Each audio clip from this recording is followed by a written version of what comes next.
नमस्कार। कल रात को जहां एक तरफ आप और हम देख रहे थे खतरों के खिलाड़ी के सीजन नंबर 12 का एपिसोड नंबर 24, जहां पर हमें फाइनलिस्ट मिल जाते हैं, वहीं दूसरी तरफ मुंबई के एक स्टूडियो में खतरों के खिलाड़ी के सीजन नंबर 12 के ग्रैंड फिनाले की शूटिंग हो रही थी, जहां पे कुछ उड़ती उड़ती खबरें आई हैं कि तुषार कालिया जो है वो ट्रॉफी लेकर जा चुके हैं अपने घर, जो हमें अगले वीक देखने को मिल जाएगा। कहना गलत नहीं होगा कि तुषार कालिया इस सीजन का सबसे ज्यादा डिजर्विंग कंटेस्टेंट था।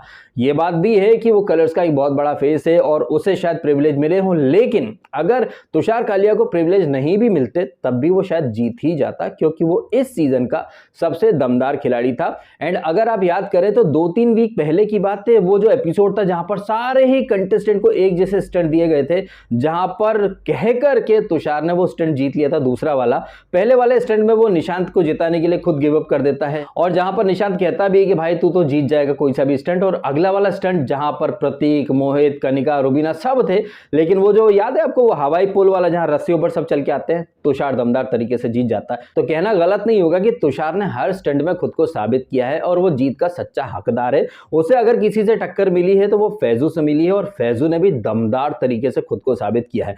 तुषार, फैजू और मोहित, इन तीनों को ही मैं काफी टाइम से बोलता आया हूं कि ये तीनों में से कोई भी जीते तो चलेगा, बट ये रुबीना या कनिका या प्रतीक, निशांत जैसे कोई नहीं जीतने चाहिए, क्योंकि रुबीना के फैन, प्रतीक के फैन, निशांत के फैन, कनिका के फैंस माने या ना माने, लेकिन उन्हें बहुत इजी स्टंट्स दिए गए हैं और वो खामखा में यहां तक पहुंच गए हैं। और इसी वजह से मैं बार बार कहता आया हूं कि खतरों के खिलाड़ी को इन लोगों ने बिग बॉस बना के रख दिया है। कैसे एक स्क्रिप्ट के तहत इन सबको यहां लाया गया है। एक दिन पहले के एपिसोड में रोहित शेट्टी बोलता है कि कनिका तुमसे ज्यादा डिजर्विंग तो शिवांगी। अगर रोहित शेट्टी जी आपको शिवांगी ज्यादा डिजर्विंग लगती थी या लगती है तो आपने उसको एक मौका क्यों नहीं दिया? जिस तरह आप प्रतीक को दोबारा मौका देते हो, जिस तरह से आप श्रुति को भी एक दूसरा मौका देने की एक्टिंग करते हो, फैजू को आप वापस लेकर आते हो, आप शिवांगी को वापस लेकर के क्यों नहीं आए? इनफैक्ट मैं मेरा पॉइंट ऑफ व्यू बोलूं ना, तो सबसे ज्यादा दूसरा चांस अगर कोई डिजर्व करता था तो वो थी एरिका, जो कि पहले ही वीक में एलिमिनेट हो गई, और उनका जो एलिमिनेशन स्टंट था उसमें वो तुषार और मोहित के बीच में फंस गई थी। तो देखा जाए ना सही तरीके से, तो दूसरा मौका एरिका पक्कार्ड या पैकर्ड जो भी नाम है उनका, वो डिजर्व करती थी। और ये जो दूसरा मौका देने की ये जो बात करते हैं, या तो अब दूसरा मौका सबको दो या फिर किसी को मत दो, क्योंकि एरिका को आपने फर्स्ट वीक में एलिमिनेट करा, उसके बाद आपने उसको दूसरा मौका नहीं दिया। आपने शिवांगी को एलिमिनेट करा, आपने चेतना को एलिमिनेट करा, उन्हें तो दूसरा मौका नहीं दिया। लेकिन आप प्रतीक को दूसरा मौका देते हो, श्रुति को दूसरा मौका देते हो, फैजू से आप एक्टिंग करवाते हो एलिमिनेशन की, फिर उसे वापस से लेकर के आते हो। तो या तो दूसरा मौका आप सबको दो या किसी को मत दो साहब, सीधी सी बात है। ये तरीका होता है एक फेयर तरीका, जहां सबको इक्वल अपॉर्चुनिटीज मिले, लेकिन किसी को मिल रही है किसी को नहीं मिल रही है, तो सवाल खड़े होते हैं। फिर आपके शो को अगर कोई स्क्रिप्टेड बोल दे तो आपको बुरा लगता है, आपके शो को अनफेयर बोल दे तो आपको बुरा लगता है। जिस तरीके से हमने एक दिन पहले देखा था, सैटरडे को रोहित शेट्टी बोलता है कि कनिका और निशांत तुम डिजर्विंग नहीं हो, स्पेशली कनिका के लिए वो बोलता है कि कनिका तुम डिजर्विंग बिल्कुल नहीं हो यहां तक आने की। लेकिन कल रात के एपिसोड में वो कनिका क्या बोलती है, कुत्तों से कटवाया, यह कटवाया, वो कटवाया, मैं बन गई फाइनलिस्ट, आहा।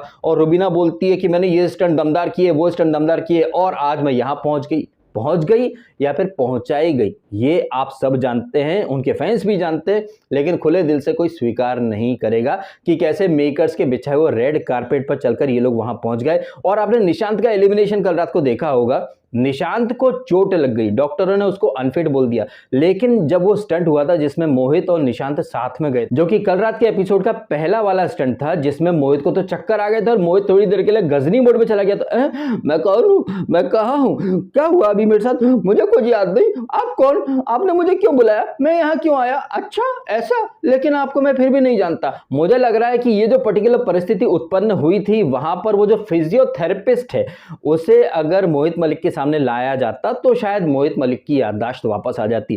खैर ये तो मजाक की बात हो गई, लेकिन ये जो कल हमने स्टंट देखे, जहां पर आपको एकदम गुलेल की तरह फेंका जा रहा पानी के अंदर, आप छपाक से पानी में गिर रहे हो, स्विम करके वहां तक आ रहे हो, चौपर पे लटक रहे हो, फिर वापस से कूद रहे हो, तो ये जो स्टंट होते हैं, ये स्टंट में क्या क्या परेशानी होती है ये तो सिर्फ वही समझ सकता है जो इंसान वो स्टंट कर रहा है। बाहर से बैठकर हम कितना भी मजाक उड़ा ले कि भाई ये कर सकता था, वो कर सकता था, लेकिन आपने क्रिकेट में एक चीज देखी होगी, आजकल कंकशन करके बहुत वर्ड यूज हो रहा है। जब बॉलर एक बाउंसर मारता है और बैट्समैन के हेलमेट पर लग जाती है तो उसका कंकशन टेस्ट होता है, क्योंकि थोड़ी देर के लिए दिमाग झन्ना जाता है, चीजें समझ में नहीं आती हैं। हमने कल के एपिसोड में देखा मोहित को ये प्रॉब्लम हुई, हमने वो फैजू वाला स्टंट देखा जहां पर वो गिर जाता है, ब्लैकआउट हो जाता है, उसको कुछ दिखता नहीं, चक्कर आने लगते हैं।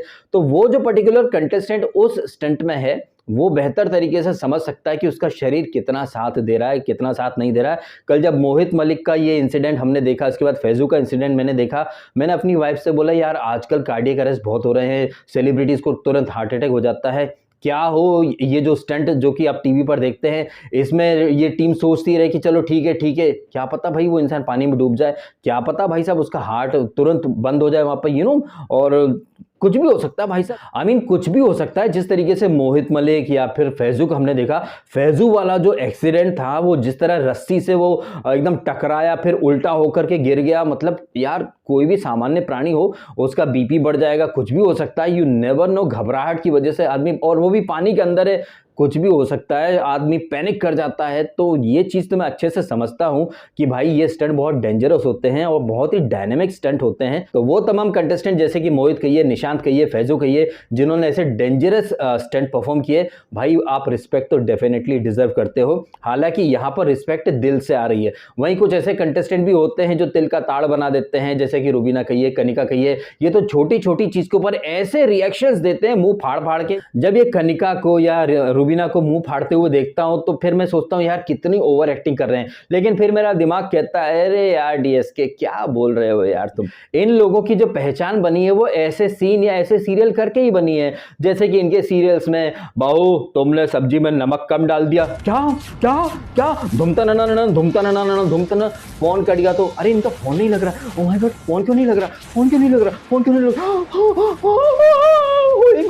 मतलब हमारे यहाँ जो टीवी सीरियल बनते हैं वहां छोटी छोटी बात पर इतने लाउड रिएक्शंस ये लोग दिलवाते हैं कि ये रियलिटी शो में भी वही वाले रिएक्शंस दे रहे हैं। वो जो कंटेस्टेंट जो कि पानी में कूदा शायद उसे इतना ज्यादा प्रॉब्लम नहीं हुआ हो, लेकिन ये जो बैकग्राउंड में जो म्यूजिक बजता है या फिर रुबीना कनिका इनके जो रिएक्शंस हैं वो कहीं ना कहीं उस चीज को और ज्यादा डरावना बना देते हैं कि बाप रे बाप पता नहीं क्या हुआ होगा। तो मोहित को चक्कर आते हैं, हालांकि वो स्टंट अच्छे से परफॉर्म कर जाता है और उसके बाद ये निशांत जाता है जो कि एक्चुअली में लगता है कि मोहित से जल्दी कर लेगा, लेकिन मोहित ने 3 मिनट 33 सेकंड, अरे आपको याद है, अरे ये 3 मिनट और 33 सेकंड, अरे ये तो शायद हमने सैटरडे को देखा था ना, जहां पर मोहित वर्सेस फैजू थे, पानी के अंदर फ्लैग लाना, पानी के ऊपर आग लगी है, जहां पर फैजू 3 मिनट और 33 सेकंड में करता है और मोहित मलिक तकरीबन 7 मिनट लेता है। लेकिन यहां पर मोहित मलिक की बारी थी 3 मिनट और 33 सेकंड वाला स्कोर अचीव करने की, और निशांत जो कि मोहित से काफी ज्यादा तेज दिख रहा था स्टंट में, आखिरी में उसको फ्लैग ही नहीं मिलते हैं